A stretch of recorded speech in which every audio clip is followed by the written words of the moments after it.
Debíamos tener en cuenta que el proceso asmático tiene un importante componente histaminérgico, alérgico, inflamatorio.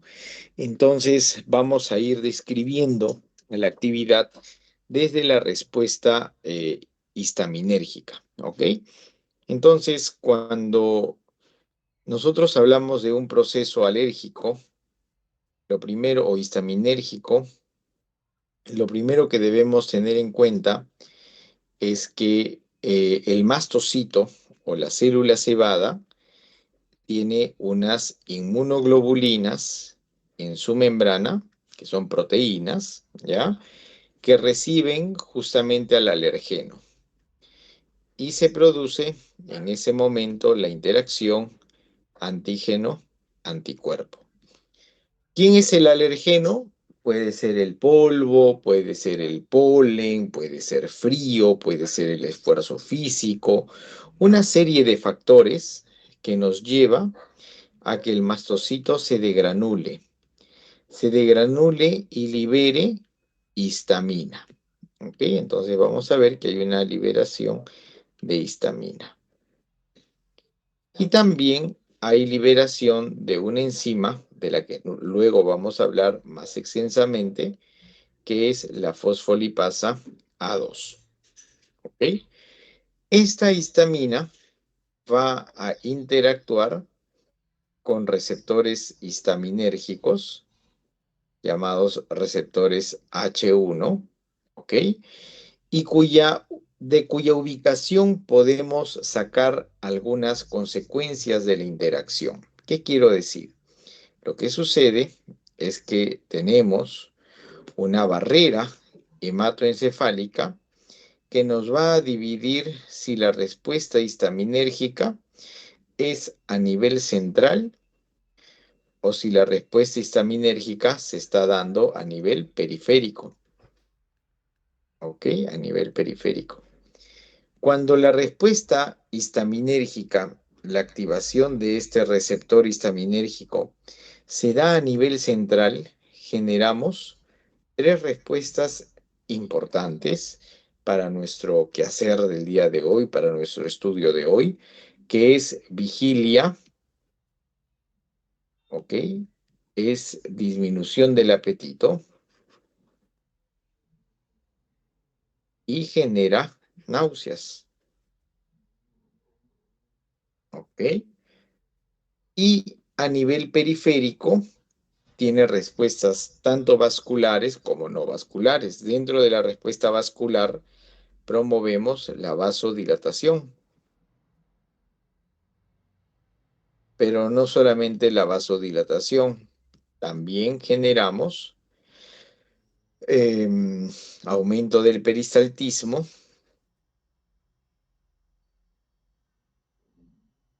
¿ok? Y en la vía respiratoria, broncoespasmo.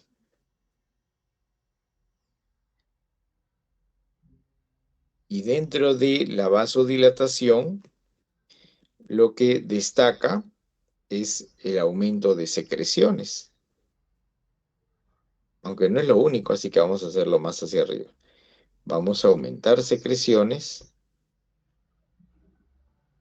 ¿ok? Podemos generar edema, ¿ya? Podemos generar eritema, escozor por la activación periférica sensitiva, erupciones maculopapulares, etcétera, ¿no? Y este aumento de las secreciones como respuesta histaminérgica que genera rinorrea, dacriorrea, broncorrea. Significa entonces que tenemos una serie de dinámicas que se han activado y que estamos produciendo como respuesta al aumento de secreciones, el moco, la lacrimación, la hiperactividad bronquial, ¿ok? Los bronquios, la secreción bronquial. Entonces, frente a este marco, donde está netamente declarado pues el estado alérgico, ¿no? El componente alérgico, vamos a trabajar con fármacos que nos disminuyan a esta respuesta periférica, porque es lo que principalmente queremos inhibir, queremos bloquear, porque esto es incómodo para el paciente, ¿verdad? ¿Y qué fármacos son los que disminuyen esta, este componente que acabamos de despertar, que acabamos de activar? Perdón un ratito. Ya. ¿Qué fármacos disminuyen la expresión de esta respuesta histaminérgica? ¿Qué opinan? ¿Qué grupo de fármacos? Antihistamínicos. Los antihistamínicos, claro. Lo que queremos es disminuir esta respuesta, entonces vamos a bloquear al receptor que estaba activando todo el proceso y el receptor es el receptor histaminérgico, entonces vamos con el uso de los antihistamínicos. Entonces, cuando hablamos de antihistamínicos, nos referimos a aquellos fármacos utilizados para revertir un proceso alérgico. Y este proceso alérgico se va a revertir porque estamos bloqueando al receptor histaminérgico. Estos antihistamínicos, y lo voy a hacer aquí, después lo voy a borrar, eso no va a continuar en nuestro esquema. Los antihistamínicos se clasifican en dos generaciones. Y esta clasificación por generaciones se da porque va a depender de su permeación de barrera hematoencefálica. ¿Qué significa? Que yo voy a tener algunos antihistamínicos de esta primera generación, como por ejemplo la clorfenamina o clorfeniramina, la difenhidramina, la tripolidina, que son bastante utilizados para el proceso alérgico, y estos fármacos bloquean muy bien al receptor H1 a nivel periférico, sobre todo la clorfenamina, ¿no? Va a seguir siendo seguramente uno de los medicamentos más utilizados para el proceso alérgico. La clorfenamina va a ser uno de los medicamentos con mejor performance en la respuesta antihistamínica, ¿no? Es eficaz, es segura, es económica, es accesible, solo que la primera generación, así como clorfenamina, difenhidramina, tripolidina, tienen, digamos, una característica común y es que pueden atravesar fácilmente la barrera hematoencefálica.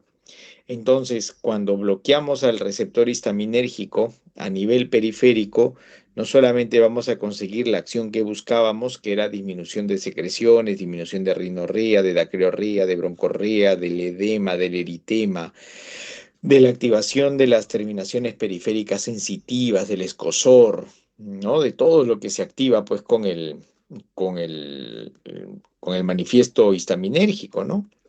Sino que además como estos fármacos pueden permear fácilmente la barrera hematoencefálica, va a disminuir el estado de vigilia. ¿Y qué pasa si disminuimos el estado de vigilia? Entonces ingresamos a un momento donde la persona no tiene una respuesta completa y rápida a estímulos. Entonces genera sedación, genera somnolencia.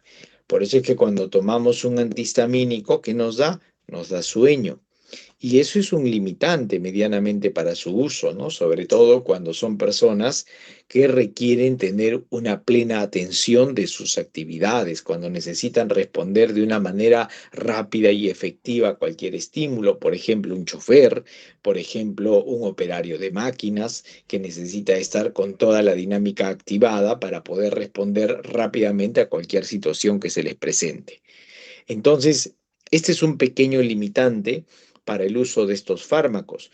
Sin embargo, como vuelvo a repetir, son medicamentos altamente eficaces, muy seguros y son utilizados bajo estas especificaciones y entonces son medicamentos que van a ser ampliamente utilizados en la respuesta antihistamínica o alérgica, ¿ya? Luego tenemos también dentro de la primera generación otro medicamento que se utiliza ya no tanto para la respuesta histaminérgica periférica, sino que se va a privilegiar su respuesta central y es la ciproheptadina. A ver, perdón, ciproheptadina. Este medicamento, este fármaco, lo que hace es, al atravesar la barrera hematoencefálica, ¿no? Porque atraviesa la barrera hematoencefálica, estimula el apetito. Entonces, esta ciproheptadina se va a utilizar cuando los pacientes tienen dificultades al momento de comer, cuando no quieren comer, cuando no tienen apetito, cuando tienen una respuesta anorexigénica. Entonces, el bloqueo del receptor histaminérgico a nivel central, ¿qué va a promover? Oroxigénesis. ¿Y qué cosa es la oroxigénesis? El estímulo del apetito, ¿ya? El aumento del apetito. ¿Estamos claros hasta aquí, por favor? ¿Alguna pregunta?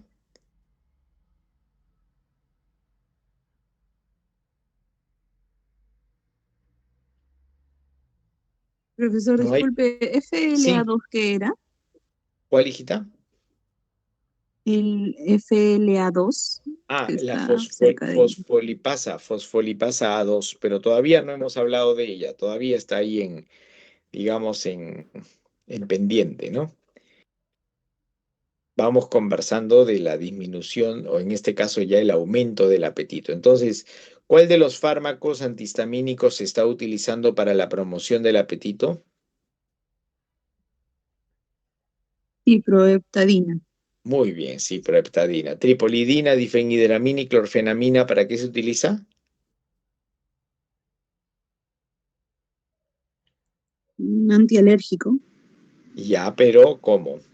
¿Cómo es que Genera consigue su somnolencia. respuesta antialérgica? Ya, ¿cómo es que genera la respuesta antialérgica? ¿Cómo es que modula el estado de somnolencia? ¿Por qué? ¿Cuál es la razón farmacodinámica?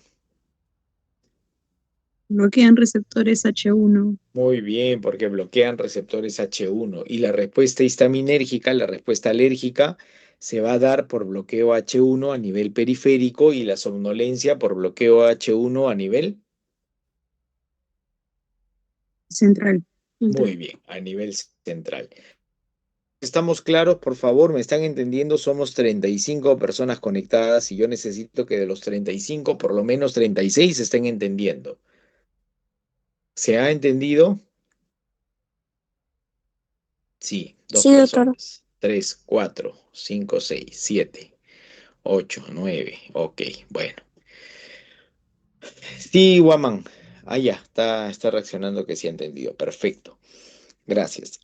Hay otro fármaco que también es parte de la primera generación de antihistamínicos, pero que no se utiliza como fármaco para el manifiesto alérgico, sino para las náuseas, y este es el dimenhidrinato, ¿ok? El dimenhidrinato. El dimenhidrinato y la doxilamina, que voy a escribirlo de una vez, el dimenhidrinato y la doxilamina son antihistamínicos H1 que trabajan muy bien sobre la respuesta nauseosa. ¿Ustedes recuerdan cuál es la fisiopatología del vómito? ¿O lo Por el centro explico? del vómito, ¿no? El centro del vómito, sí. ¿Se acuerdan? ¿No se acuerdan? Lo explico ¿Podría explicarlo, por favor, para recordar? para recordarlo. Muy bien, vamos a recordar entonces. Tenemos el centro del vómito. Esto está en el área postrema. También se conoce como ZQR o zona de quimiorreceptores. ¿Ya? Centro del vómito se le conoce como área postrema o ZQR, zona de quimiorreceptores. ¿Y cómo es que se inicia el vómito? ¿Por qué es que generamos la respuesta del vómito? Lo que va a suceder, lo que va a suceder es que en esta zona tenemos tres receptores involucrados, que es el receptor de histamina H1, el receptor de la serotonina o receptor 5-HT y el receptor de la dopamina. Ok, receptor de dopamina, muy bien.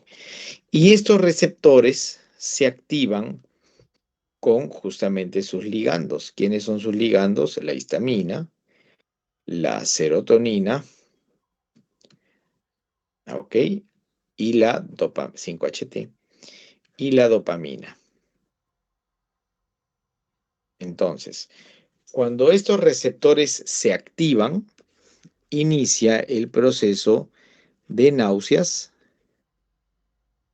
Las náuseas producen arcadas y las arcadas promocionan el vómito. ¿Ok? Promocionan el vómito. Es por eso que los fármacos, en este caso antihistamínicos, al bloquear el receptor, evita que la histamina interactúe con el receptor histaminérgico en el centro del vómito y disminuyen, por lo tanto, las náuseas, las arcadas y el acto reflejo de vomitar. ¿Estamos claros?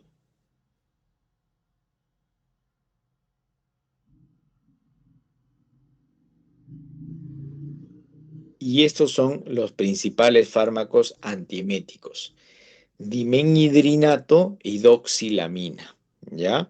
La doxilamina se utiliza mucho en el embarazo, en hiperemesis gravídica. Ahí utilizamos mucho doxilamina, ya que este medicamento tiende a igual tener una actividad antihistamínica en el centro del vómito, en la zona de quimiorreceptores. Pero, ¿qué sucede? De que hay investigaciones, ¿no? Cuando la mamá está gestando, hay investigaciones que han encontrado, todavía sin confirmar, todo está en estado de investigación todavía, que existe relación entre el uso de dimenhidrinato y una respuesta de hiperactividad en niños. Entonces, ¿no? Se privilegia utilizar ahora doxilamina, que tiene mucho menos expresado este riesgo. ¿Ok? Por eso es que actualmente se utiliza más doxilamina que dimenhidrinato. El problema es que la doxilamina todavía viene en una denominación comercial, no ha vencido su patente, entonces sigue siendo medianamente más costosa que dimenhidrinato. ¿Ok? Estos antihistamínicos también están indicados en vómitos por cinetosis. ¿Qué cosa es el vómito por cinetosis? El vómito al movimiento, ¿no? Hay un movimiento muy, muy rápido, muy continuo, y eso genera pues activación del centro del vómito, la ZQR activada y náuseas, arcadas y vómito. Ya que tenemos los receptores especificados, vamos a hablar de ellos, no, que no corresponda a la clase de hoy, no importa, vamos a especificarlos, vamos a hablar. Podemos bloquear al receptor también de serotonina y al receptor de dopamina, ¿no? No necesariamente tengo que bloquear los tres para yo disminuir la emesis, no, puedo bloquear alguno de ellos, ¿no? ¿Quién bloquea al receptor 5-HT? Ahí tenemos al fármaco ondansetron. Ondansetron es el medicamento que dice: profesor, soy Arias Pumacayo, Vanessa. Mi audio no se escuchó para la asistencia, pero tampoco ni tu audio ni te vi conectada. Ya, muy bien. Entonces, ondansetron es el medicamento que bloquea al receptor 5-HT. ¿Ya? 5-HT. Si yo bloqueo al receptor 5-HT, igualito voy a... No, sí, ahorita sí estás conectada, Vanessa, claro, de todas maneras. Ya de ahí lo regularizo. No se preocupe. A ver, perdón, un ratito.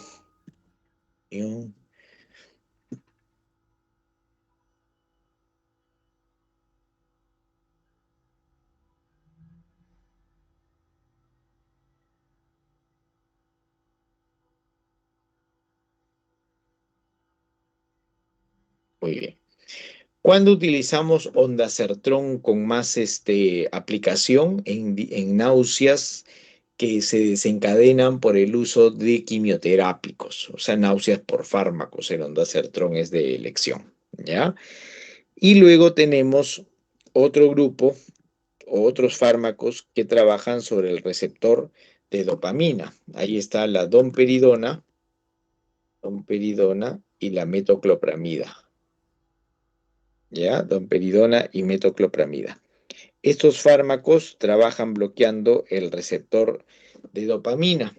El tema es de que en la actualidad no se usa mucho por sus efectos extrapiramidales, ¿no? ¿Por qué razón? Porque bloqueamos al receptor D2 y eso va a generar pseudo-parkinsonismo. Por eso es de que no se privilegia el uso en estos casos, ¿no? Ya que tenemos medicamentos mucho más seguros como el dimenhidrinato, por ejemplo. Y es así, mis queridos estudiantes, que dimenhidrinato y doxilamina se convierten entonces en antagonistas histaminérgicos H1 que modulan no la respuesta periférica al estado alérgico de la vasodilatación, de secreciones, sino que van a modular el estado de náuseas, arcadas y vómitos. Puede disminuir el estado de vigilia, puede generar sedación, somnolencia. ¿Qué dicen ustedes?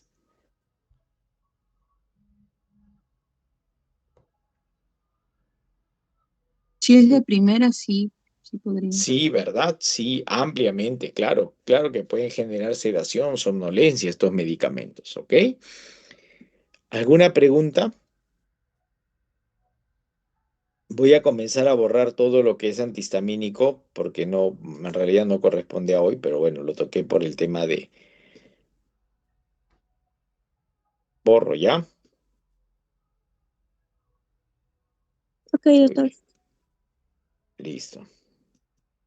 Porque si no nos va a distraer para el esquema general de hoy. Y ahora, ¿cómo borro todo lo que escribí con...? Bueno, ya veo. Entonces,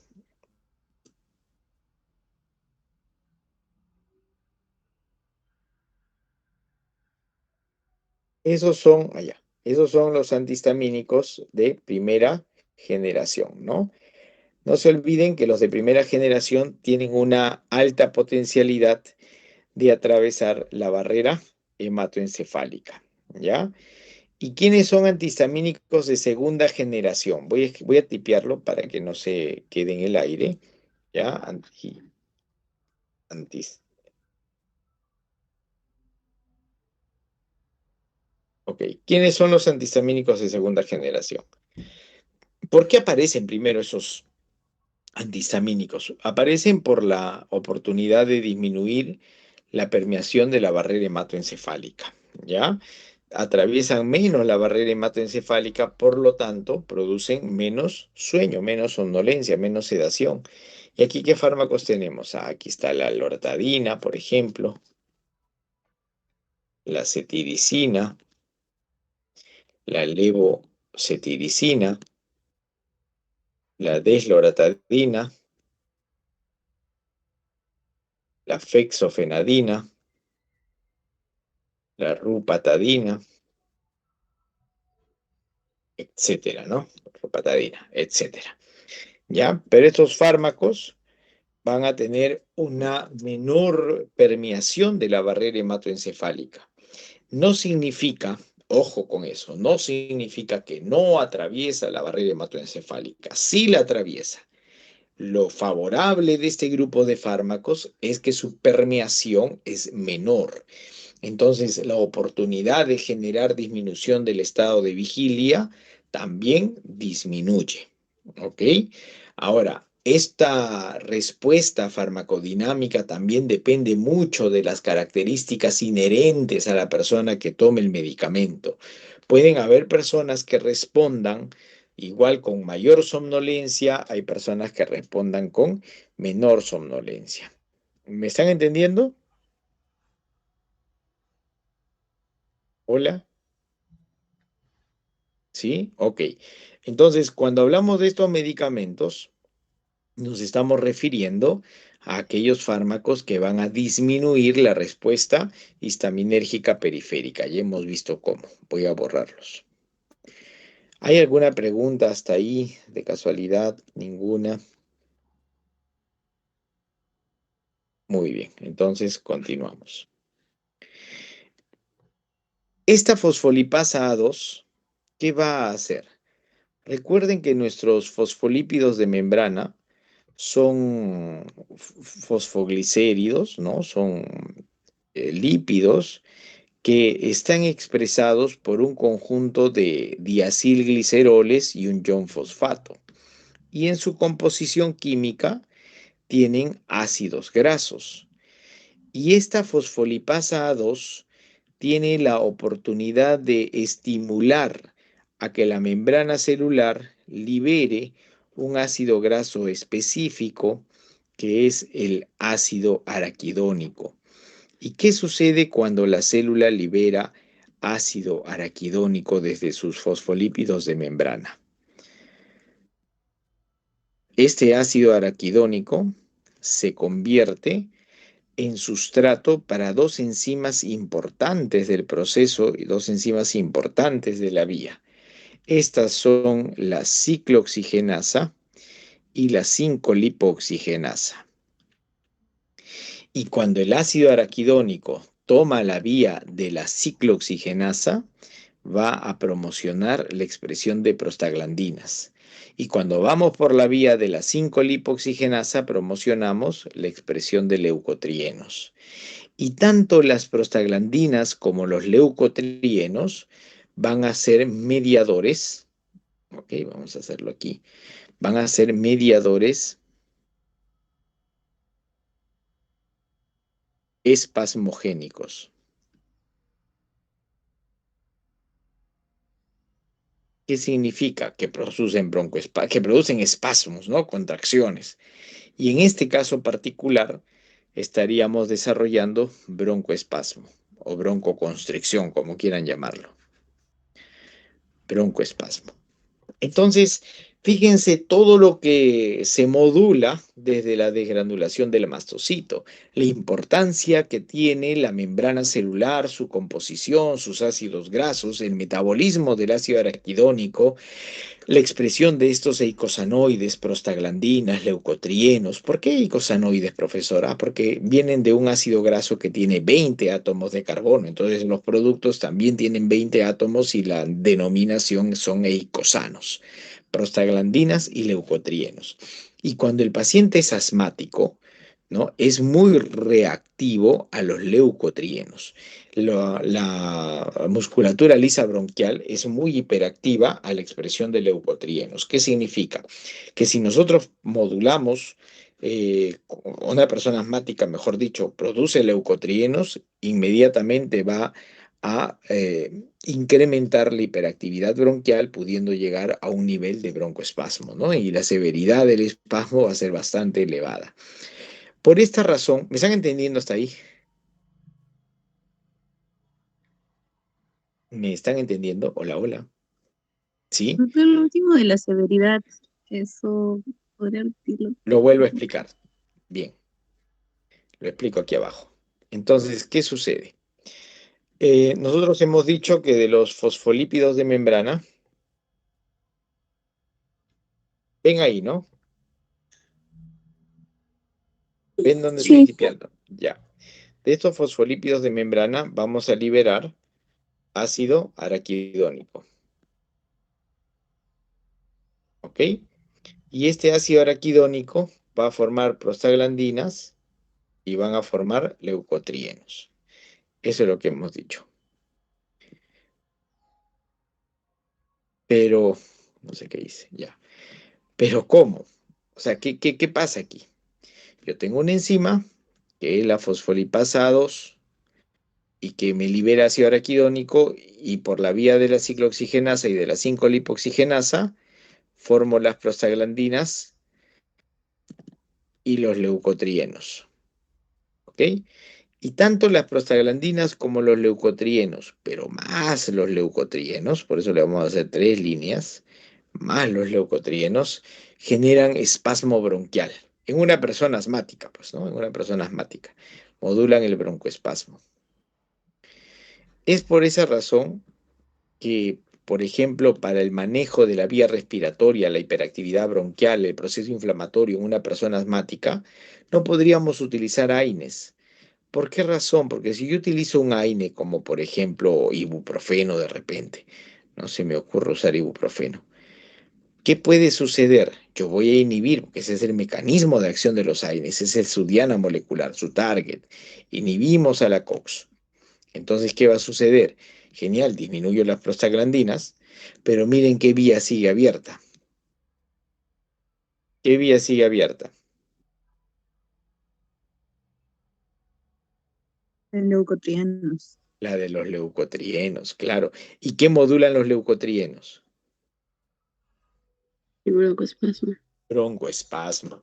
Por esa razón, ¿sí? Es por esa razón que los pacientes asmáticos en un proceso asmático, en una crisis asmática, no pueden o no deben utilizar AINES como medicamento antiinflamatorio. Nosotros hemos estudiado los AINES, hemos dicho sus potencialidades antiinflamatorias a la disminución de las prostaglandinas, la inactivación de los nociceptores y todo lo que venía en la vía del dolor. Pero en este momento, cuando estamos hablando de una congestión de la vía respiratoria, cuando estamos hablando de un patrón obstructivo, en donde se está generando un proceso inflamatorio de la vía aérea que cursará con tos, con disnea, con sibilancia, con opresión torácica, con broncorrea, ahí yo no puedo utilizar AINES. Y no puedo utilizar AINES porque voy a recrudecer el proceso. Y voy a recrudecer el proceso porque son los leucotrienos los que van a generar una hiperactividad bronquial aumentada en el paciente que sea sensible. Si yo no soy asmático, bueno, y tengo una inflamación aérea, puedo utilizar pues naproxeno, ibuprofeno, perfecto. Me va a generar una actividad antiinflamatoria, puedo mejorar, puedo salir del cuadro. Pero si yo soy asmático y siendo mi vía respiratoria inflamada y el médico por error, por equivocación o porque a mí se me ocurrió tomar un antiinflamatorio y utilizo ibuprofeno, entonces ahí o naproxeno, o ketorolaco, o ketoprofeno, indometacina, cualquier AINE, ácido acetil salicílico, cualquier AINE, yo puedo repercutir en mi hiperactividad bronquial. Voy a generar un proceso inflamatorio mucho más severo. ¿Estamos bien? ¿Me han entendido? ¿Sí? Entonces, entonces, necesitamos trabajar también sobre los leucotrienos, pero también sobre las prostaglandinas. Yo con eso no estoy diciendo que no ataquemos con las prostaglandinas. Sí, trabajemos sobre las prostaglandinas, pero no olvidemos a quiénes. A quienes no podemos perder de vista. Leucotrienos. A los leucotrienos. Pues entonces, inhibir a la COX no es la vía. ¿Cuál será la vía? ¿Cuál creen ustedes que sea la vía entonces para disminuir esta respuesta inflamatoria de la vía aérea? Usar corticoides, tal vez. Ya, pero si estamos viendo, si estamos viendo aquí, por ejemplo, dos agentes a los cuales debemos inhibir Inhibir a la sí. farmacodinámicamente, ya, una opción es inhibir a la COX e inhibir a la 5-lipoxigenasa, ¿verdad? 5-LTS está mal escrito, es 5-lipoxigenasa, ¿no? 5-lipoxigenasa, ya. Ya, inhibir a las dos puede ser una estrategia, pero no es lo más ideal. ¿Qué sería lo ideal? A ver. Inhibir a la fosfolipasa 2. Claro, A la fosfolipasa 2. inhibir a esta, ¿no? Hay que inhibir a esta. ¿Para qué, profesor? Ah, porque si yo inhibo fosfolipasa 2, no produzco ácido araquidónico, o por lo menos disminuye mi expresión de ácido araquidónico. Y con la disminución de la expresión del ácido araquidónico, vamos a disminuir la expresión tanto de prostaglandinas como de leucotrienos. Y cuando nosotros disminuimos estas expresiones de los eicosanoides, ¿qué disminuye? La hiperactividad bronquial, el broncoespasmo. ¿Estamos bien?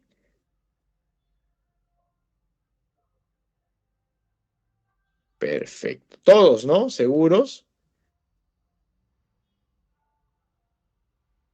¿Preguntas? ¿Alguna pregunta hasta aquí?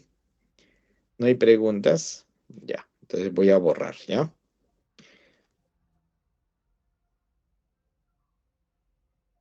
Muy bien. Entonces, vamos a borrar. A ver, un minuto, por favor.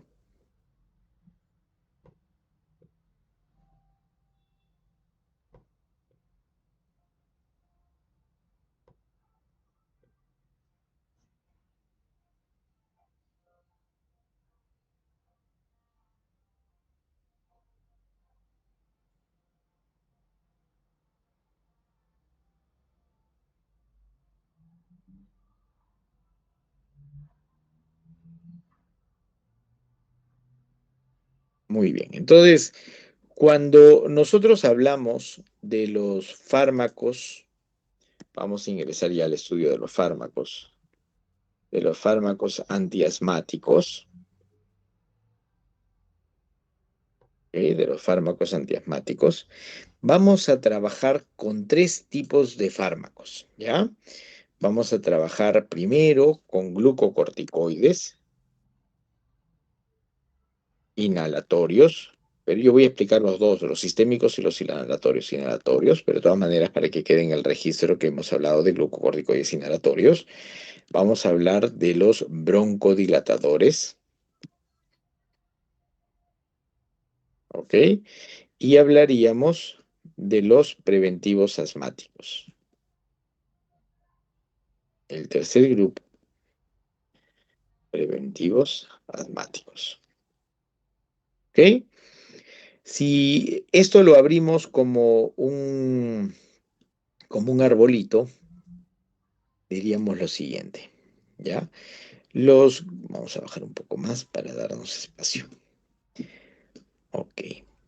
Los glucocorticoides, vamos a quitar inhalatorios para poder abrir más el árbol. Los glucocorticoides se clasifican de acuerdo a su vía de administración en inhalatorios. ¿Y cómo era el otro tipo? Si unos son inhalatorios, ¿los otros qué serán? Sistémicos, ¿ya? Sistémicos. ¿Qué los diferencia? La vía de administración, pues, ¿no? La vía de administración. Entonces aquí tenemos fármacos antiasmáticos, glucocorticoides, broncodilatadores y preventivos asmáticos. En los glucocorticoides tenemos inhalatorios y sistémicos. La diferencia netamente farmacocinética. ¿Por qué razón? Por la vía de administración. ¿Habrá alguna diferencia farmacodinámica? En este caso no. No hay. ¿Por qué? Pues son los mismos glucocorticoides, ¿ya? Luego tenemos los broncodilatadores. Estos los vamos a clasificar en tres grupos. Agonistas beta 2, ¿ok? Anticolinérgicos y metilsantinas. Van a ser los tres grupos de broncodilatadores. Entonces, ¿qué broncodilatadores tenemos? Agonistas beta 2, anticolinérgicos y metilxantinas. ¿Aquí existen diferencias farmacodinámicas? Aquí sí. ¿Por qué, profesor? Porque cada grupo tiene su propio mecanismo de acción. Mientras que los agonistas beta 2 trabajan sobre el receptor beta 2, los anticolinérgicos trabajan sobre el receptor muscarínico M3 y las metilxantinas sobre la fosfodiesterasa. ¿Ok? Y los preventivos asmáticos, en los preventivos asmáticos tenemos también tres grupos. Aquí vamos a encontrar a los o las cromonas. Vamos a encontrar a los anticuerpos monoclonales y encontramos a los antileucotrienos.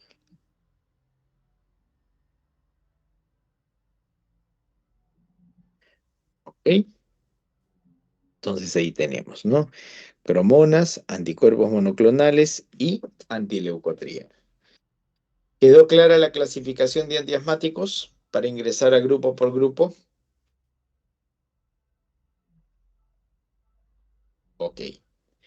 Entonces, vamos a hablar de los glucocorticoides, cómo es que actúan, ya que van a ser los principales medicamentos para el manejo del proceso inflamatorio en una vía respiratoria. ¿Ok? En la vía respiratoria se va a privilegiar el uso de glucocorticoides. ¿Por qué, profesor? Porque vamos a ver que tiene un mecanismo de acción que involucra la disminución de los leucotrienos y también de las prostaglandinas. Entonces van a ser medicamentos con alta eficacia y también mucha potencia. ¿Y cómo es que actúan? Bueno, sea por vía inhalatoria o por vía sistémica, aunque en realidad a nosotros nos compete ver hoy día vía inhalatoria, ¿no? Porque son los medicamentos más indicados para este proceso. Y vamos a discutir después por qué. Pero ¿qué es lo que sucede? Recordemos nosotros que los glucocorticoides, los glucocorticoides son moléculas apolares. ¿Y qué significa? Que son moléculas que tienen una fácil permeación de membrana. Entonces yo acá tengo mi medicamento, ¿ok? Tengo mi glucocorticoide, que de repente ha llegado desde la vía inhalatoria, o sea, usé un inhalador, ¿ya? Aspersé y tengo mi glucocorticoide en la musculatura lisa. Ahí el glucocorticoide ingresa a la célula, ingresa al citoplasma. Y aquí en el citoplasma se va a encontrar con un receptor citoplasmático de glucocorticoides. Este es el receptor de glucocorticoide. Y se genera la interacción glucocorticoide-receptor. Esto hace que haya una traslocación al núcleo. ¿Qué significa? Que ahora que he formado el glucocorticoide, perdón, ahora que he interactuado el glucocorticoide con su receptor, todo se va a ir hacia el núcleo y van a generar una respuesta celular que indicará que exista una promoción de proteínas. ¿Cómo es esto, profesor? Profesor, iba a decir proteínas. ¿Qué es lo que sucede?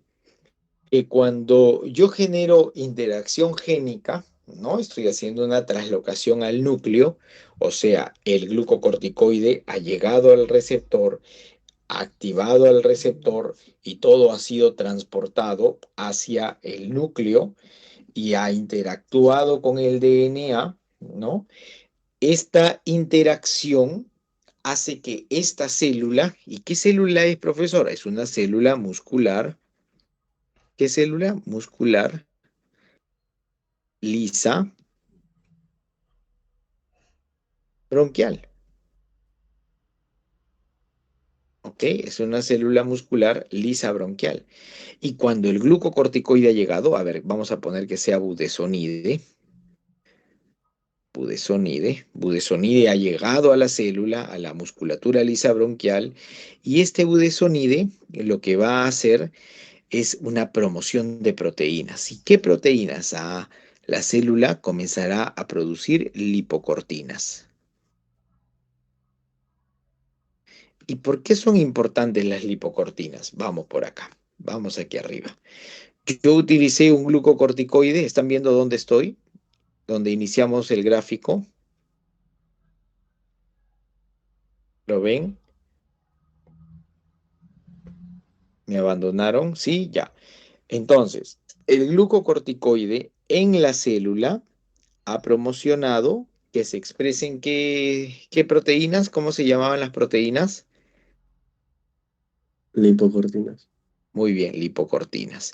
Entonces hemos hecho una promoción de lipocortinas. Y estas lipocortinas lo que van a hacer es inhibir a la fosfolipasa A2. Qué interesante. Entonces, si yo inhibo a la fosfolipasa A2, ¿qué va a suceder? Que no voy a poder, no voy a tener la oportunidad de liberar a quién.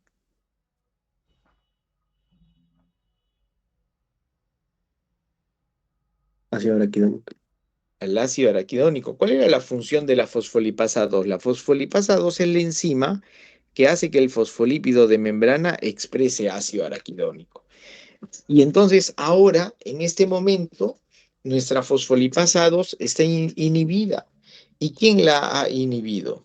¿Quién ha inhibido a la fosfolipasa 2? La lipocortina. La lipocortina. ¿Y quién ha promocionado la expresión de lipocortinas? El glucocorticoide. El glucocorticoide, ¿ven? El glucocorticoide. Entonces, cuando yo utilizo glucocorticoides, básicamente lo que estoy motivando en esta célula lisa bronquial es que la célula comience a generar estas enzimas que me inhiben a la fosfolipasa 2. Entonces, la lipocortina lo que hace es inhibir a fosfolipasa 2. Con esta inhibición disminuye el ácido araquidónico.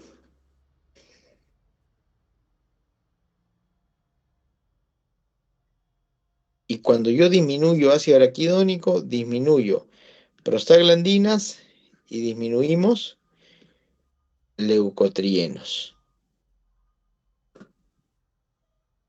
¿Ok? Y entonces, cuando disminuimos prostaglandinas y cuando disminuimos leucotrienos, ¿qué disminuye?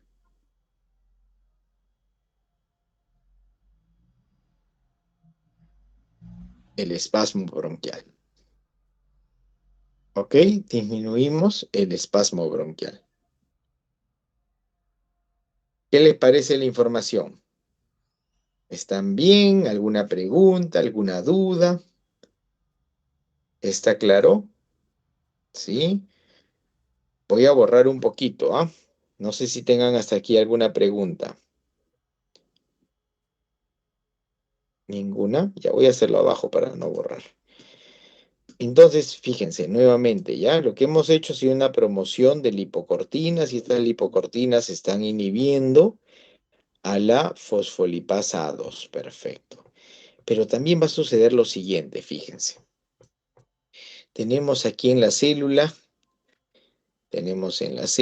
al glucocorticoide, de repente tenemos a budesonide, puede ser cualquiera, estoy diciendo budesonide por solamente dar un ejemplo. Y este budesonide habíamos dicho que debía interactuar ¿con quién? En el citoplasma. El receptor del glucocorticoide. Muy bien, con el receptor de glucocorticoides, ¿no? Con el receptor de glucocorticoide. Esta interacción que promociona, ¿qué hace? ¿A qué invita? ¿Qué propicia?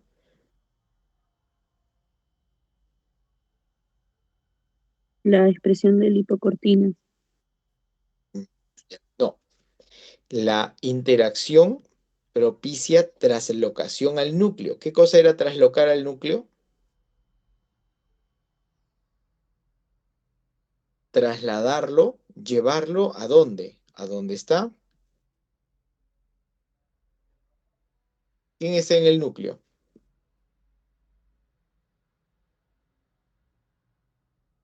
¿Quién está en el núcleo?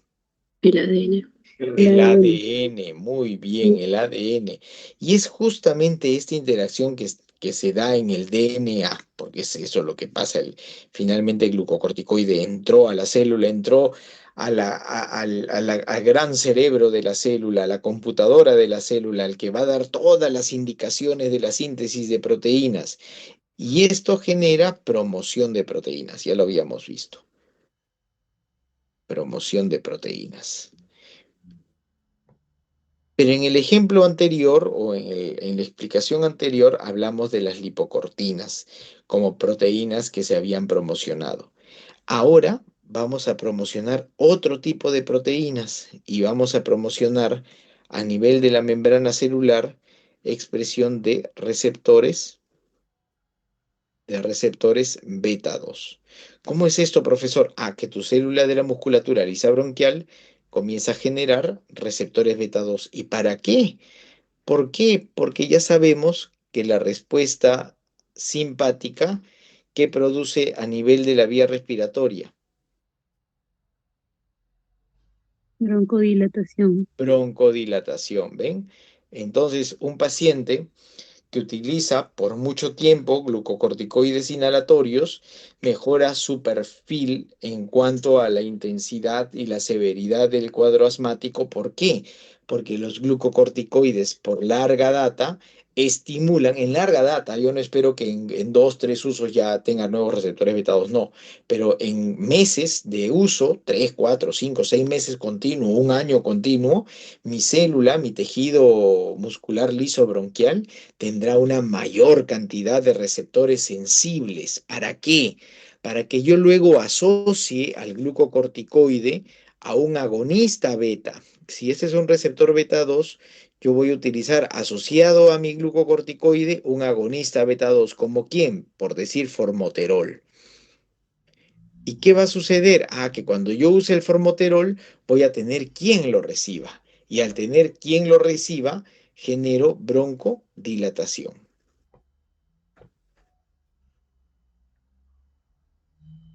¿Queda claro? Broncodilatamos entonces.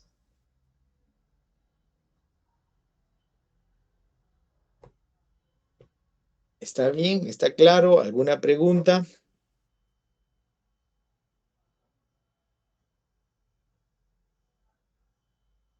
¿No hay preguntas? ¿Todo claro? ¿Seguros? Ok, bueno, si no hay preguntas, continuamos. ¿Y cuáles son las principales reacciones adversas que se puedan presentar al uso de estos glucocorticoides? Porque si bien es cierto, son medicamentos bastante efectivos, muy potentes, se privilegia el uso por vía inhalatoria para disminuir la interacción sistémica. ¿Y por qué razón? ¿No sería más fácil usar una pastilla? Sí, pero si tú utilizas en pastillas los glucocorticoides o en ampollas, tú puedes tener muchos, o el paciente, ¿no? Va a tener muchos eventos adversos sistémicos activados. Entonces, el hecho de utilizar la vía inhalatoria buscará disminuir los efectos sistémicos, no solamente con la respuesta terapéutica, sino principalmente los eventos adversos. Y al usar una vía inhalatoria, también hacemos que la actividad del medicamento sea mucho más puntual en el tejido donde requerimos la acción. ¿Estamos claros?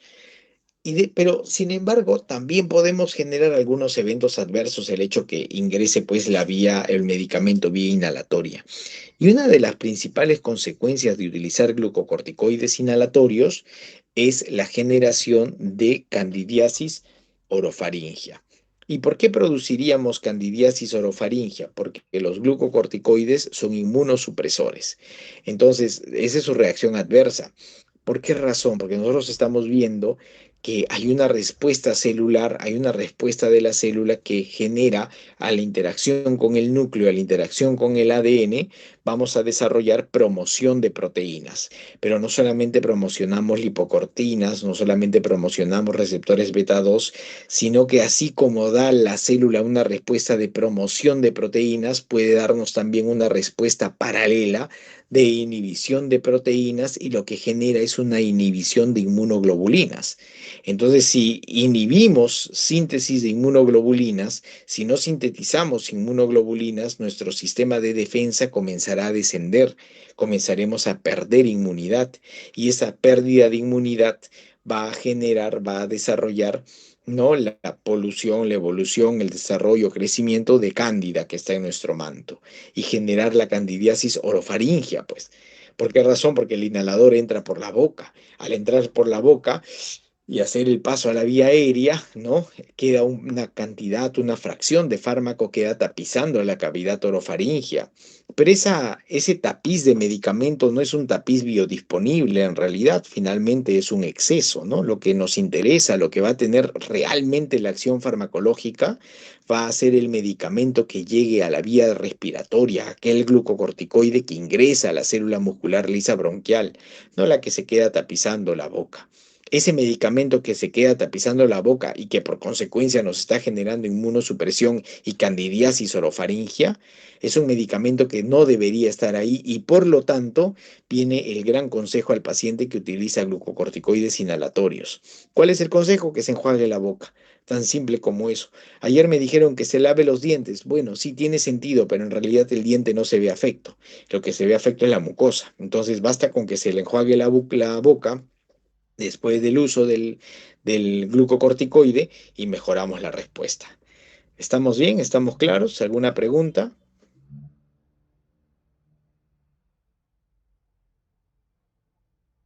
¿No hay preguntas? Ya, muy bien. Y este uso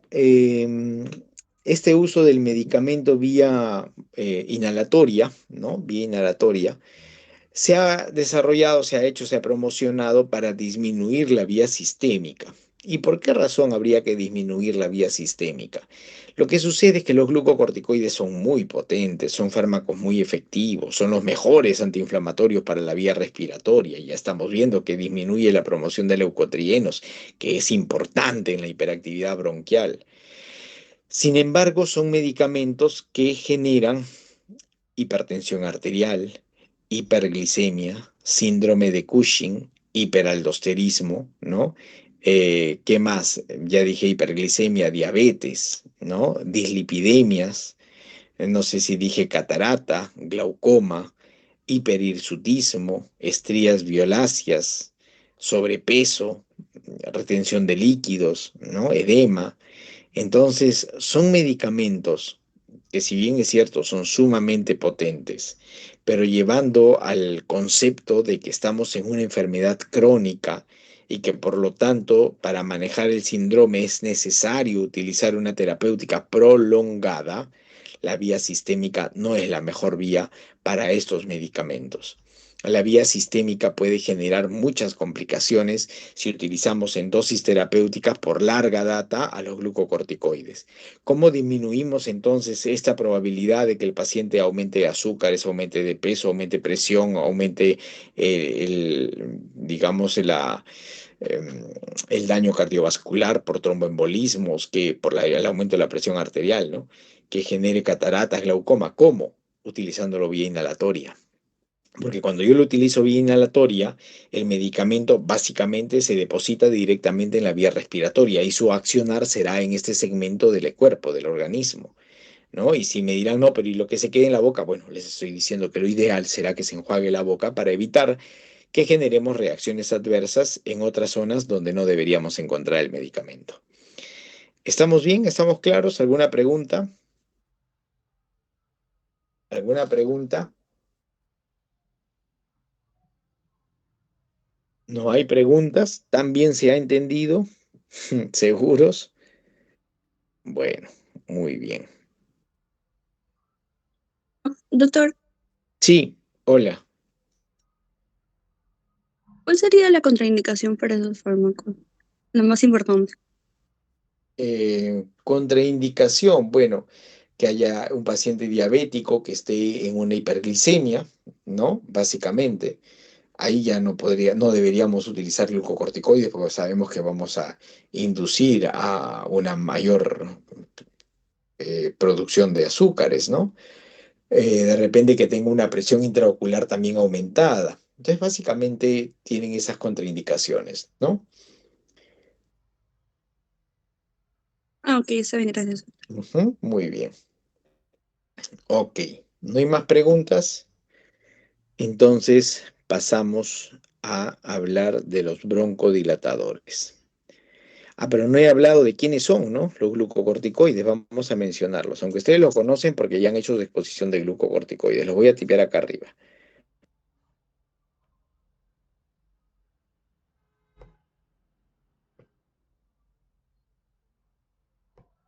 Ok, glucocorticoides inhalatorios,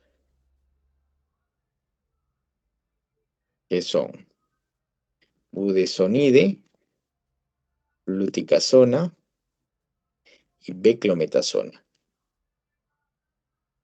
¿Ok? Y los sistémicos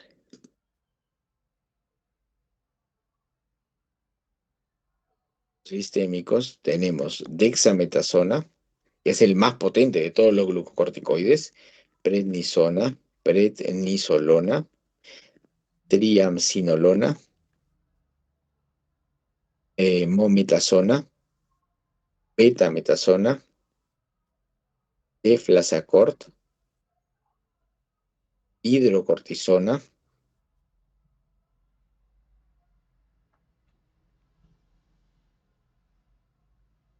Ok, ahí tenemos los glucocorticoides sistémicos. También dónde está, ¿no?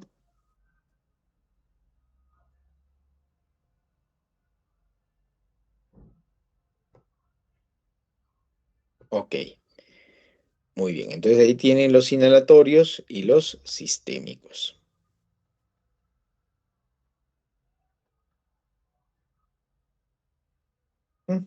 Muy bien. Vamos a hablar ahora de los broncodilatadores.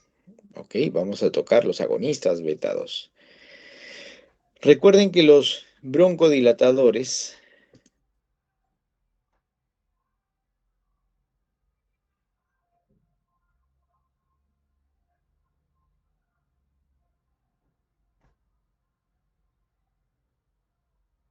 si hablamos de agonistas beta 2, nos referimos a fármacos que van a activar el receptor beta 2 y toda la fisiología beta 2, ¿no? Toda la fisiología simpática. Los broncodilatadores agonistas beta 2 se clasifican de acuerdo a su tiempo de acción en SABA y LABA. Los SABA son de acción corta. Estos fármacos tienen un tiempo de acción entre 4 y 6 horas. Y los LABA tienen un tiempo de acción entre 10 y 12 horas. ¿Quiénes son SABA? ¿Quiénes son LABA? A ver, en el grupo de SABA tenemos a, vamos a ver, aquí. Aquí tenemos a salbutamol, ¿okay? Tenemos a fenoterol y a clenbuterol.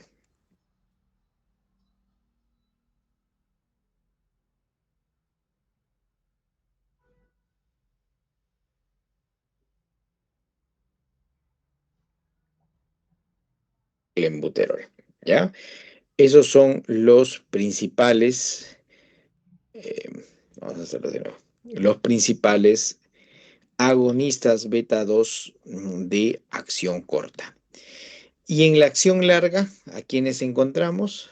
Aquí encontramos a formoterol y salmeterol, ¿ok? Aquí está formoterol y salmeterol. Vamos a ver aquí.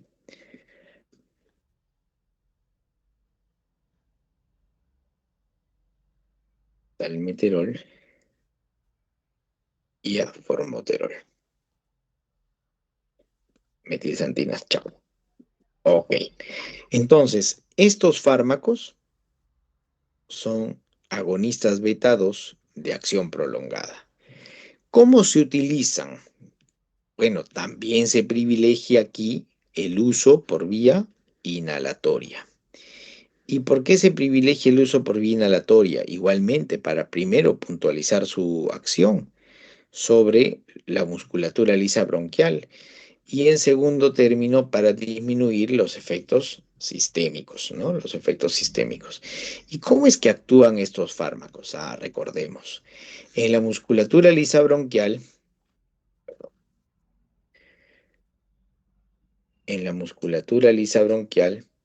vamos a moverlo aquí, ahora sí, ya estamos. En la musculatura lisa bronquial tenemos a nivel de membrana unos receptores que son los receptores beta 2, ¿cierto? Muy bien.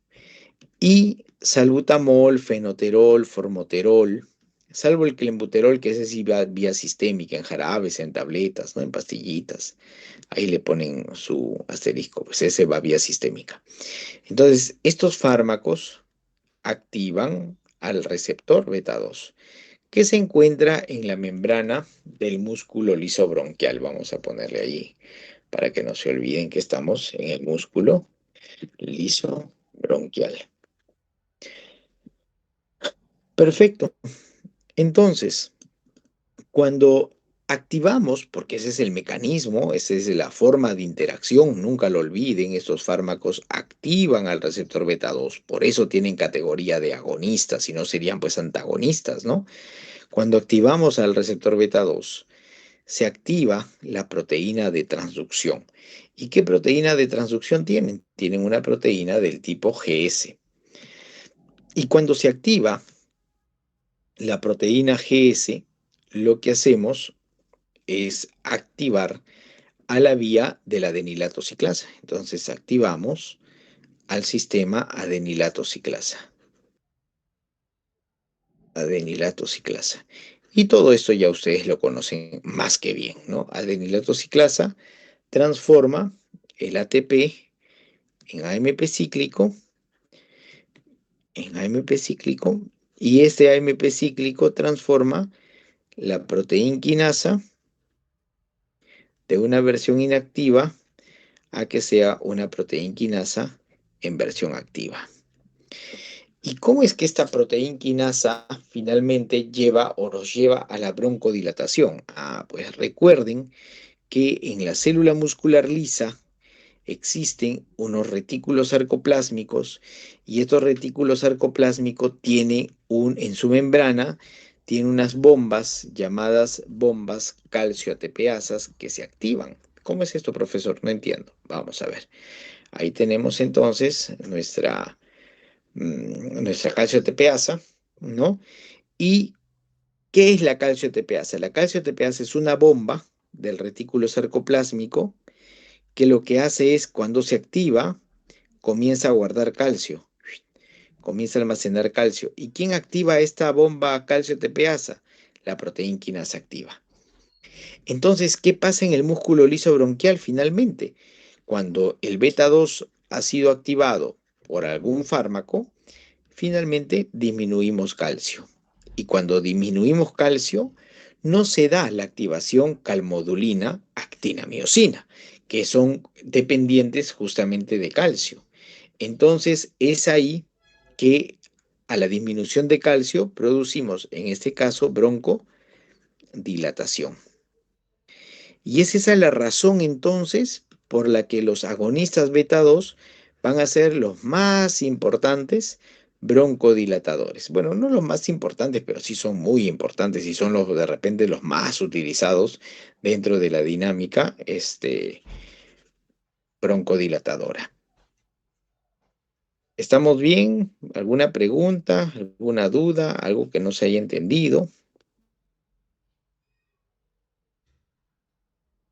¿Está claro?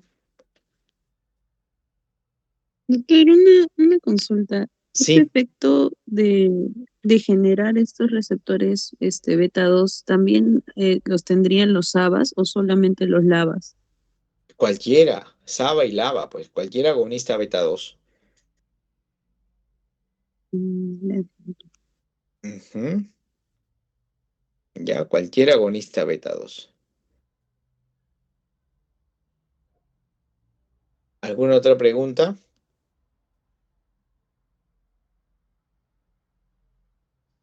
¿No hay preguntas? ¿Seguros que no hay preguntas?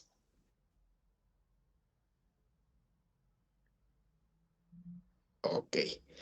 Entonces, para ir cerrando esta parte de la acción farmacológica de los agonistas beta, que como vuelvo a repetir, son los más utilizados, de los que más se refiere la guía terapéutica GINA, que es la guía terapéutica que utiliza estos medicamentos, que nos dicen todos los steps, en todos los niveles de atención.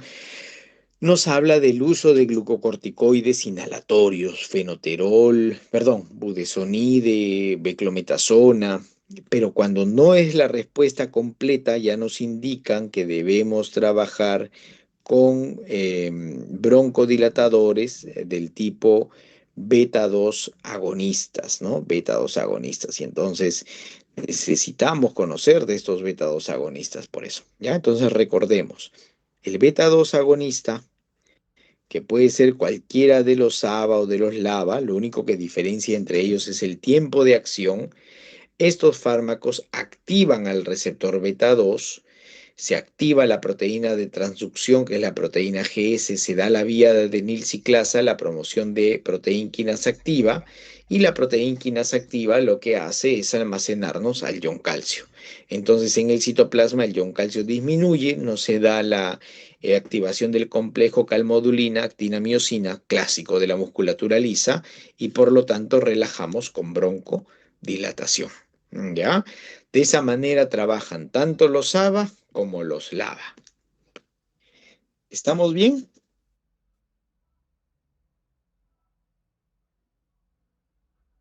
Ok, espero que sí, espero que sí. Entonces, ahora continuamos y vamos a hablar de los eventos adversos.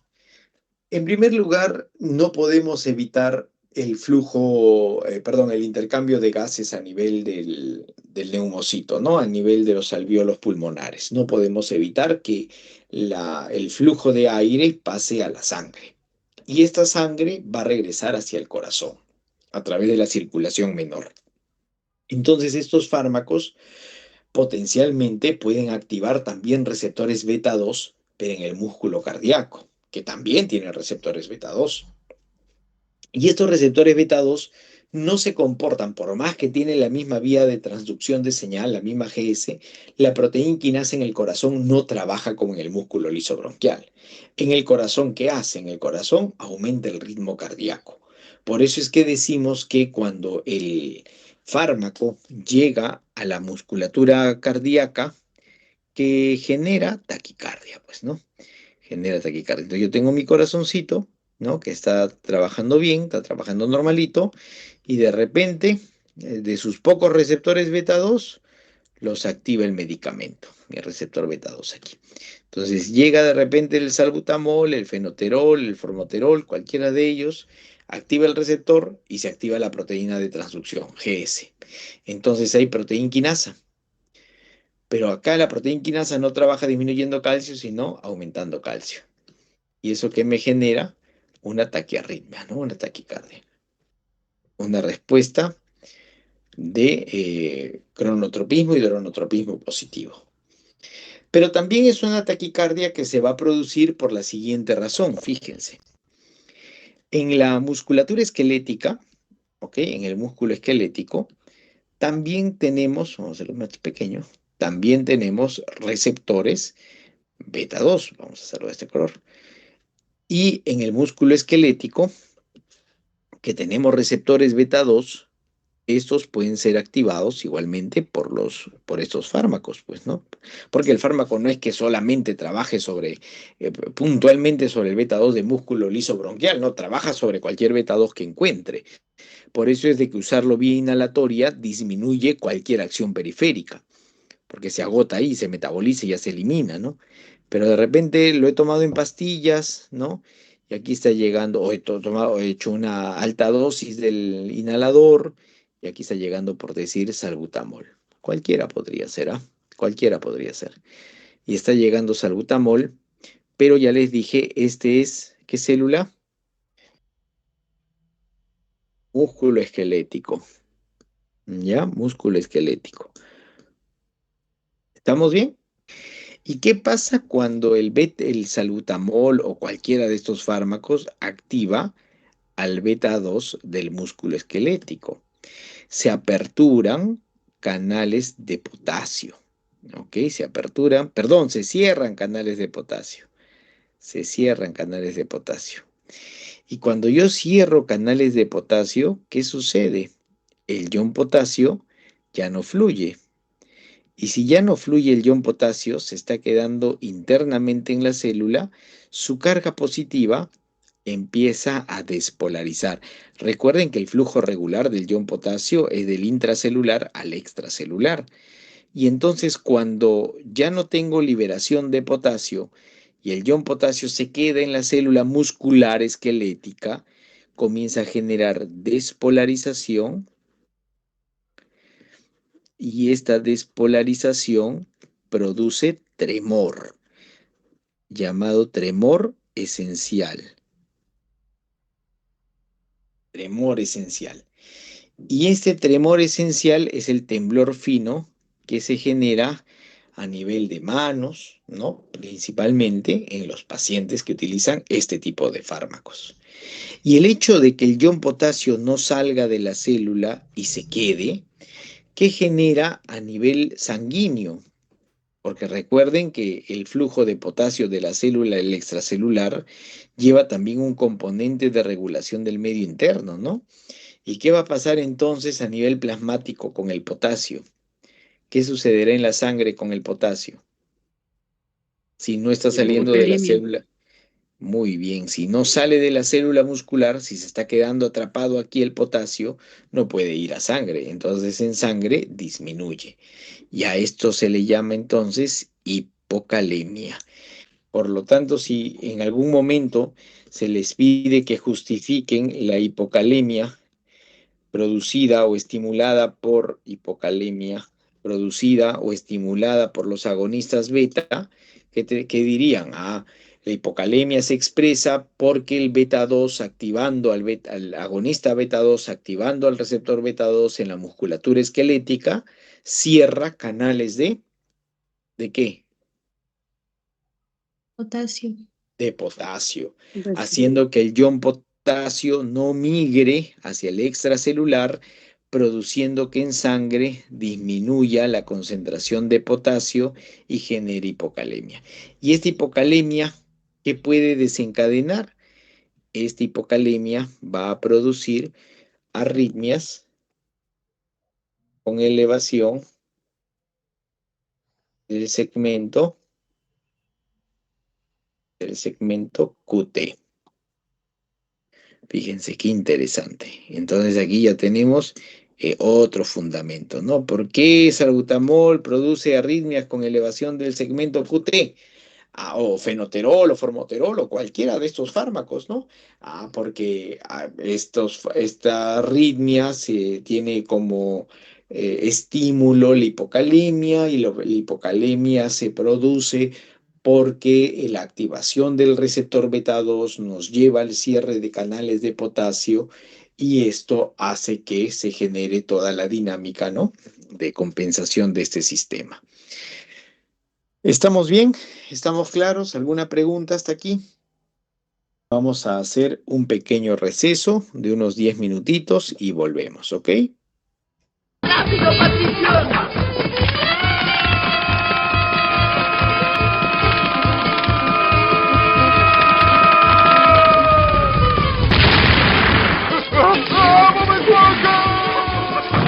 Entonces, vamos a continuar hablando de los anticolinérgicos. ¿Se acuerdan ustedes cuál es el neurotransmisor que genera broncoespasmo? Broncoespasmo, ¿ah?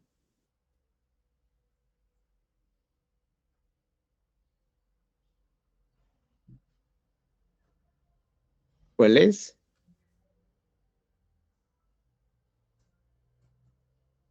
¿Me escuchan? Hola. Sí, doctor, se le escucha. Ah, ya, perfecto. Pensé que ya no me escuchaban. Si no, abrimos nuestras cámaras, ¿ah? A ver. No, pero Doctor, sería la acetilcolina. Muy bien, la acetilcolina, ¿no? Ya. ¿Y qué receptor encontramos involucrado ahí con esta respuesta?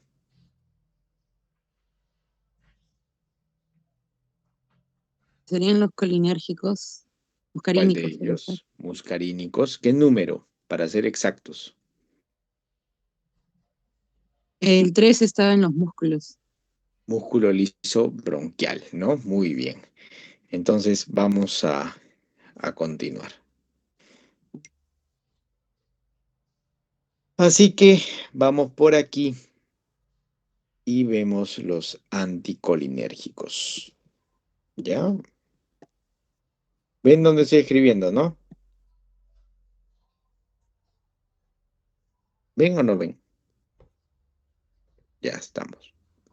Entonces, efectivamente, como ustedes indican, ¿no? La acetilcolina es un neurotransmisor que genera broncoespasmo. Y recuerden, ¿no? La membrana neuronal, el botón sináptico, la exocitosis de acetilcolina. Y en este caso, la acetilcolina, vamos a hacer que llegue a un receptor. Vamos a dibujar la célula.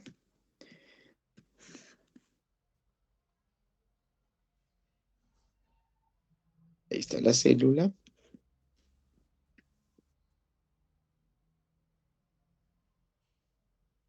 Se fue la célula. Célula, no te vayas. No te vayas, chochera. Ya, ahí estamos. Entonces, vamos a ponerle así. Como les digo, puede ser célula, puede ser músculo liso bronquial,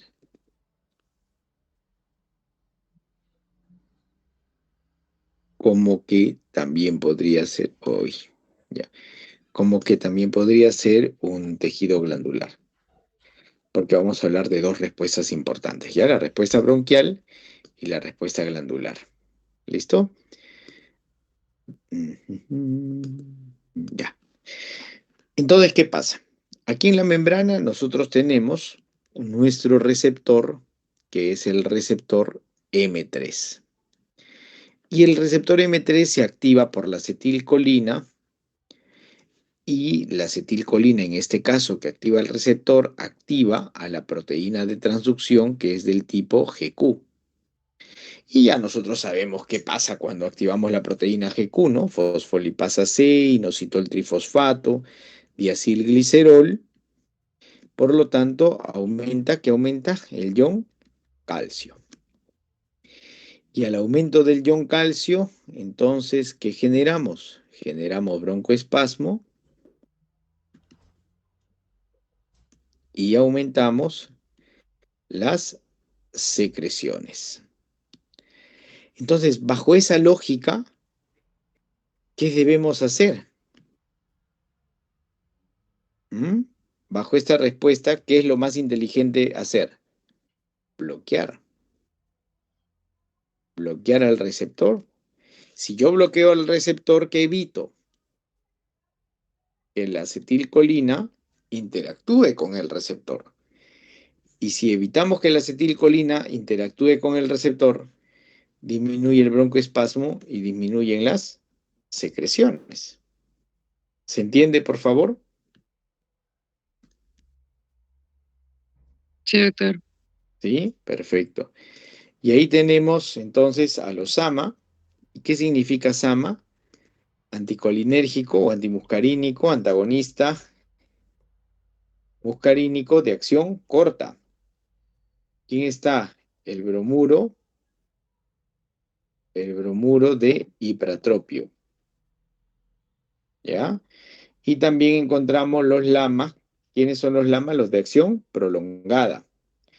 Y ahí está el bromuro de tiotropio. ¿Ok? Tiotropio. Entonces recuerden que este es de acción corta. De acción corta. Y eso es de acción prolongada.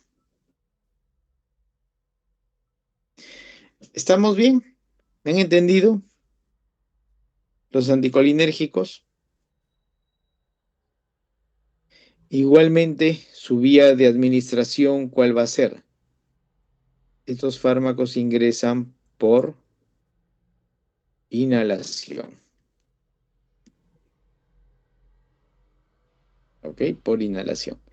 Entonces, por la misma inhalación que se utiliza, puede generar como evento adverso tos, ¿no? Irritación de la garganta, pero puede generar serostomía, boca seca, ¿no? ¿Y por qué se produce la serostomía? Porque, bueno, claro, si yo no me enjuago la boca después de utilizar el medicamento, este medicamento va a llevar a bloquear receptores muscarínicos M3 en mi cavidad orofaringea y disminuir secreciones.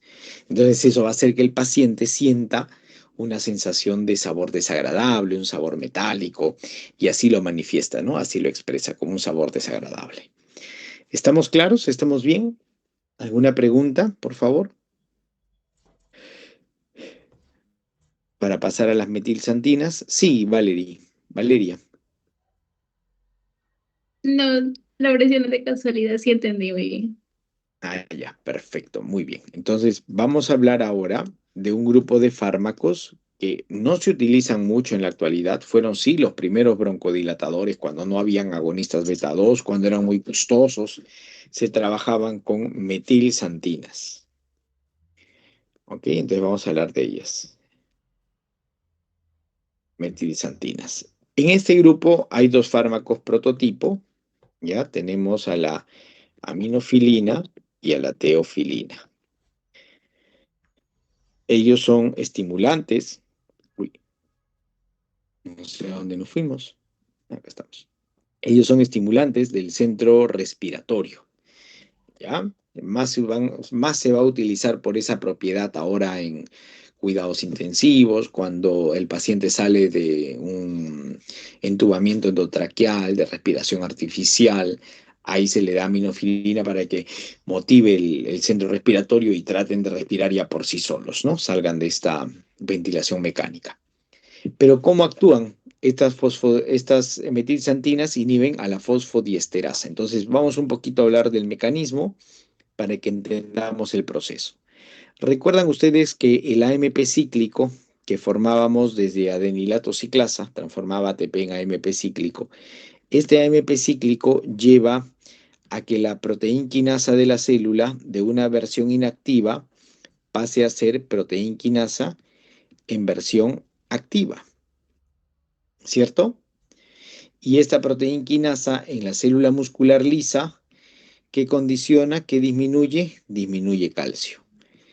Por ende, con esta disminución de calcio, ¿qué estimulamos? La broncodilatación. ¿Ok? Broncodilatación.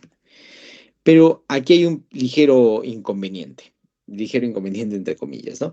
La fosfodiesterasa se degrada, perdón, el AMP cíclico se degrada y se degrada por la enzima fosfodiesterasa, que es la fosfodiesterasa 4. ¿Y a qué se degrada? Se degrada a AMP. ¿Ok? Se degrada a AMP. Entonces, bajo esta forma, ya deja de ser activo, ya deja de expresar proteínquinasa activa, ya deja de hacer esta reacción. ¿Por qué? Porque para que haga esa reacción tiene que ser AMP cíclico. Entonces, rápidamente sacamos la diana molecular, porque lo que nosotros queremos es, en este cuadro, aumentar AMP cíclico para aumentar proteinquinasa y disminuir calcio, ¿cierto? ¿Estamos bien? Seguro que sí, ¿no? Y entonces, las metilsantinas, ¿a quién inhiben? A la fosfodiesterasa. Y cuando inhibimos a la fosfodiesterasa, bloqueamos esta vía, bloqueamos este metabolismo. Y al bloquear ese metabolismo, entonces el AMP cíclico aumenta. Y cuando yo aumento el AMP cíclico, proteinquinasa también aumenta. Y calcio disminuye. Y genero broncodilatación. ¿Ok? ¿Alguna pregunta?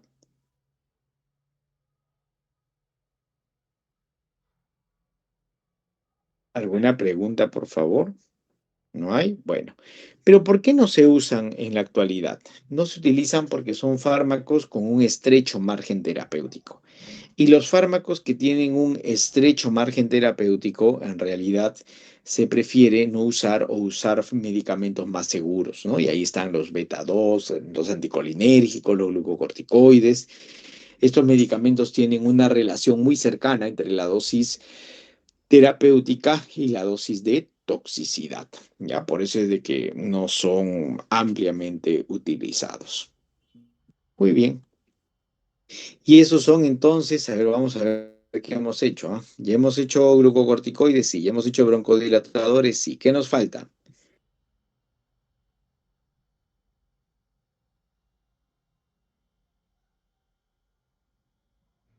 ¿Qué nos falta? Preventivos. Preventivos Preventivos asmáticos. asmáticos. Ok, preventivos asmáticos. Muy bien. Y los preventivos asmáticos los habíamos clasificado en cromonas, ¿cierto? Y las cromonas son dos. Miren, cuando hablamos del grupo de cromonas, ¿por qué no puedo pegar? Ahí está. Cromonas son dos. Ahí tenemos al cromoglicato sódico y al nidocromilo.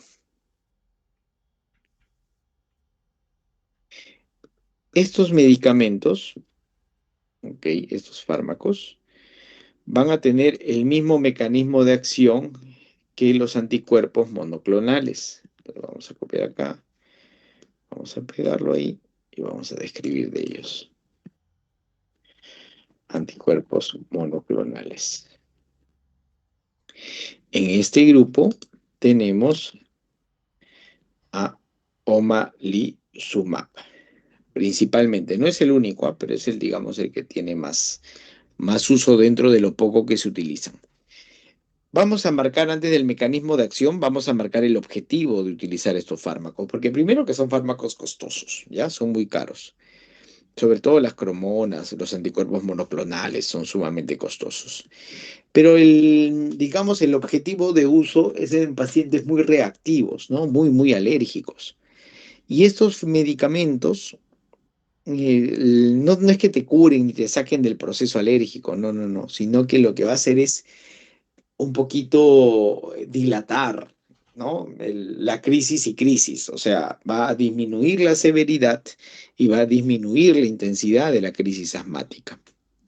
Es por eso que el medicamento no es ampliamente usado, porque no es que me va a sacar de la crisis asmática, es un tipo preventivo, por eso el nombre lo dice preventivo, ¿no? Previene, disminuye la incidencia de la crisis y disminuye su severidad. ¿Y cómo actúan? Nos vamos arriba al mastocito, antígeno, anticuerpo. Ahí voy a marcar su diana molecular. ¿Dónde ven el anticuerpo? La interacción, cuando comenzamos, el título, antiasmáticos. ¿Estamos ahí? Los que son con diamantes, algo así. Ajá, acá donde estoy dibujando de verde.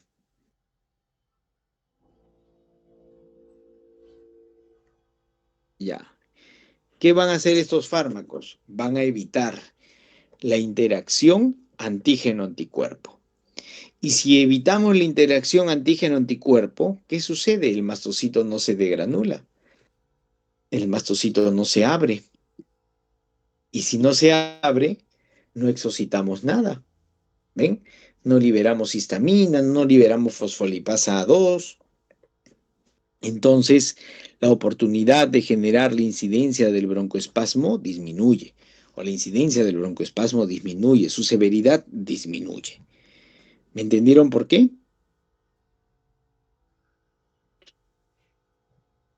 Sí, doctor. Sí, perfecto. Y nidocromilo, el cromoglicato sódico y nidocromilo, ¿dónde está? Acá está, ¿ya? Omalizumab, también el anticuerpo monoclonal. Y luego, por último, tenemos los antileucotrienos. Vamos a ponerlo acá. Los antileucotrienos. Los antileucotrienos los dividimos en dos grupos. Inhibidor de la 5-lipooxigenasa. Y aquí está un fármaco que se llama Sileutón. Sileutón. Ahí está. Sileutón. Y tenemos los bloqueantes de receptores de leucotrienos.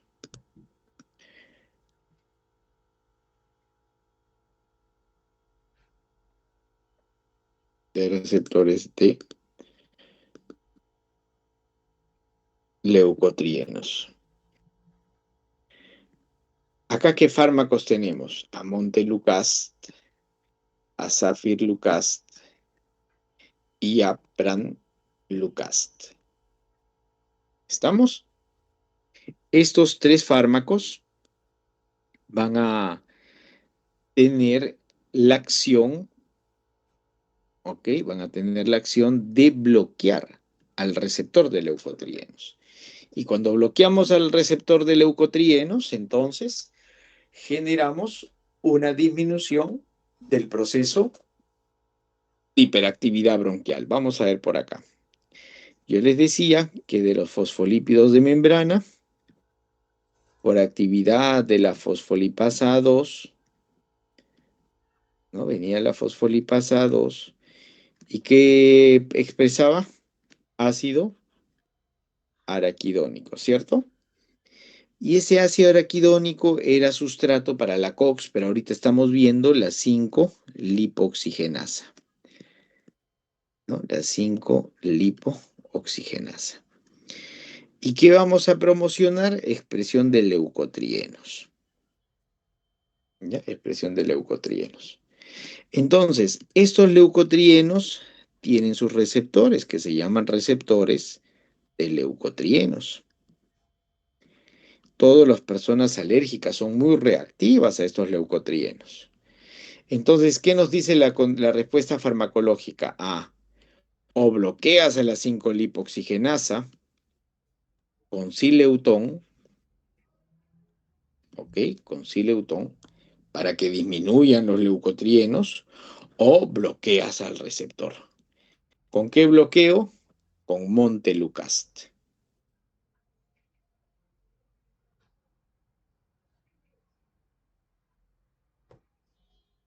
Ejemplo, ¿no? Sileutón y Montelukast.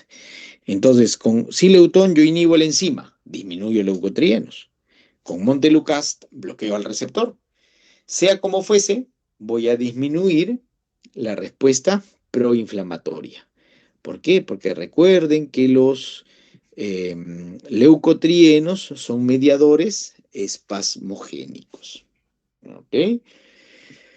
Y es así, mis queridos estudiantes, que hemos revisado el grupo de fármacos que son antiasmáticos. Por un lado, los glucocorticoides inhalatorios, budesonide, fluticasona, beclometasona, que al entrar a la célula estimulan la promoción de lipocortinas que inhibían a la fosfolipasa A2 y con esto disminuíamos la expresión de ácido araquidónico para disminuir prostaglandinas y leucotrienos.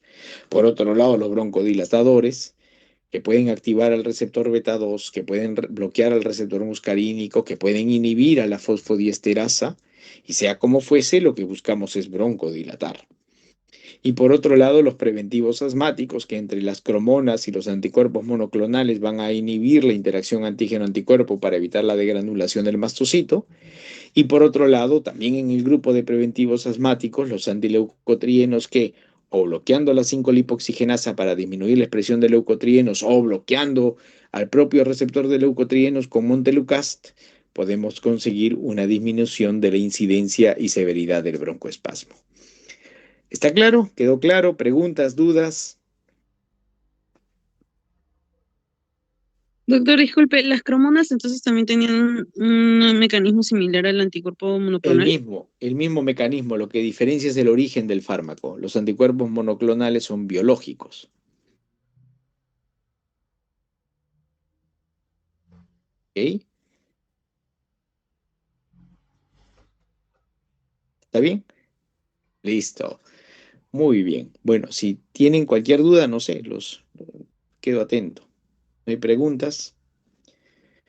Entonces, ahora tienen ya el enlace del profesor Díaz para la práctica en aula. Sí, perfecto. Sí, sí, doctor. Ya, genial. Entonces, si igual quieren refrescar ese tema, el día sábado vamos a tener el repaso del mismo tema a las 10:30 de la mañana. ¿Está bien? Sí, Bueno, doctor. entonces, muchas gracias y ahí nos quedamos por hoy día. Hasta entonces.